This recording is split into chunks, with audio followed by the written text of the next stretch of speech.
नमस्कार, मैं सरिता। आज हम आपको लेकर चलेंगे उत्तराखंड के एक और बेहद ही खूबसूरत tourist place the valley of flower.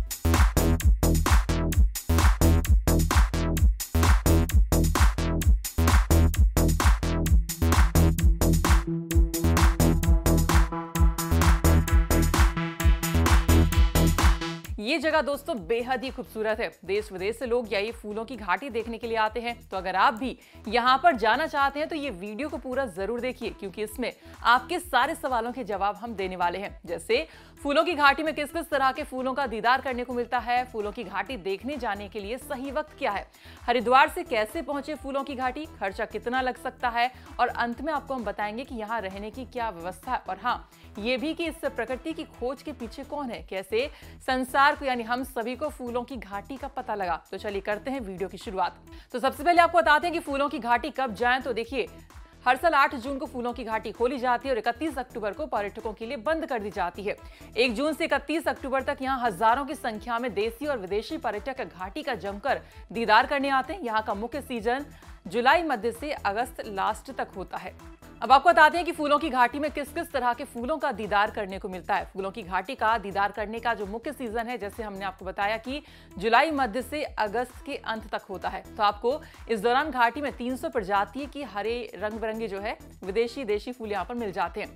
तो आपको इस दौरान घाटी में 300 प्रजाति के रंग बिरंगे देशी विदेशी फूल खिलते हैं। इस दौरान बरसात के बावजूद फूलों की घाटी पहुंचने वाले ट्रैकिंग के शौकीन सबसे ज्यादा यहाँ पर पहुंचते हैं। यहाँ सामान्यतः पाए जाने वाले फूलों के blue poppy, Brahmakamal, anemone, germanium, marsh, primula, geranium, तारक, लिनियम, हिमालय नीला पोस्त, बचनाग, डेलीफिनियम और इस तरह के कई सारी जो प्रजातियां यहाँ पर पाई जाती हैं, जैसे बिस्टोटा, लुगुलारिया, अनाफ्लिस और सक्सिफ्रागा और थर्मोपसिस, ट्रोलियसिस, इस तरह के नाम हैं जो मैं ज़्यादा नहीं लेना चाहूँगी। आप जाकर ही वहाँ पर देखें तो ज़्यादा बेटर है, क्योंकि बहुत ही टफ है। और यहाँ पर 87.5 वर्ग किलोमीटर में की इस घाटी में 500 से ज़्यादा फूल यहाँ पर होते हैं। जड़ी बूटियाँ भी यहाँ पर उगती हैं। प्रकृति के अनोखे जो कह सकते हैं ये उपहार, इसे देखने के लिए लोग जगह जगह से आते हैं। हर 15 दिनों में यहाँ पे अलग अलग जो है फूल नजर आते हैं, अलग अलग रंग में नजर आते हैं। घाटी को देखकर पर्यटक मानो कभी ना भुलाए जाने वाले इन क्षणों में जैसे देखकर यहाँ पर खो जाते हैं। अब आपको बताते हैं कि कैसे यहाँ पर आप पहुँच सकते हैं। तो अगर आप हरिद्वार आ चुके हैं तो आपको हरिद्वार से फूलों की घाटी आने के लिए ऋषिकेश, श्रीनगर, रुद्रप्रयाग, कर्णप्रयाग, चमोली, जोशीमठ होते हुए गोविंद घाट तक सवारी गाड़ी या अपनी कार से आ सकते हैं। यहाँ बद्रीनाथ राष्ट्रीय राजमार्ग 58 पर गोविंद घाट से यहाँ चलने वाली गाड़ी से 3 किलोमीटर का सफर कर आपको पुलना गांव पहुंचना पड़ता है। गोविंद घाट पहुंचने के बाद यहाँ से हेलीकॉप्टर की सेवा भी आप लोग ले सकते हैं। एक साइड का किराया होता है इसका 2900 रुपए। तो हेलीकॉप्टर से आपको 10 किलोमीटर पैदल नहीं चलना पड़ता है और समय भी आपका बच जाता है।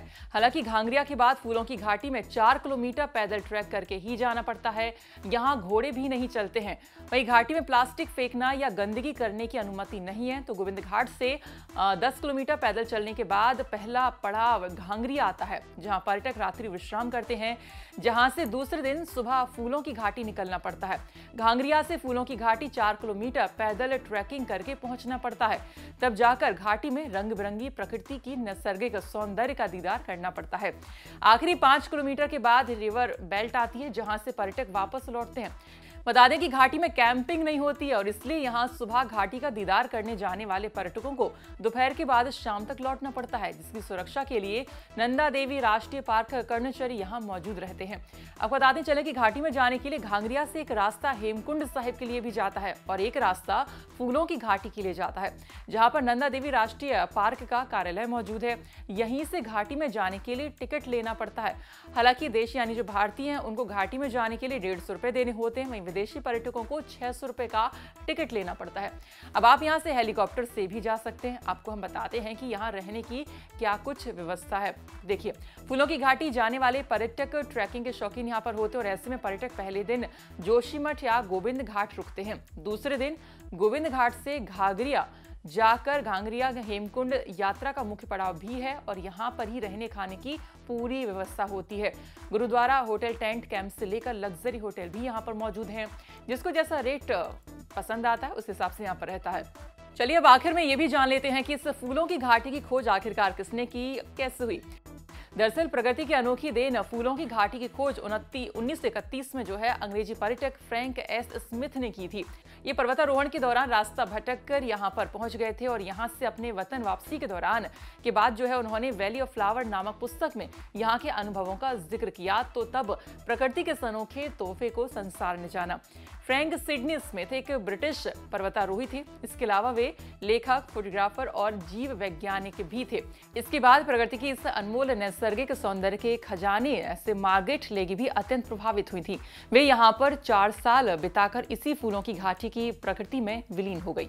आज भी घाटी में इनका स्मारक यहाँ पर मौजूद है। विश्व धरोहर का दर्जा मिलने के बाद फूलों की घाटी में आने वाले पर्यटकों का यहाँ पर तांता ही लगा रहता है। अपनी अलग अलग खूबी के कारण 1982 में सरकार ने इसे राष्ट्रीय उद्यान और 2005 में यूनेस्को ने इसे विश्व धरोहर घोषित कर दिया है। तो फिलहाल आज की इस वीडियो में इतना ही। अगर इस तरह की और भी वीडियोस देखना चाहते हैं तो आप कमेंट करके यहाँ पर बता सकते हैं। नमस्कार।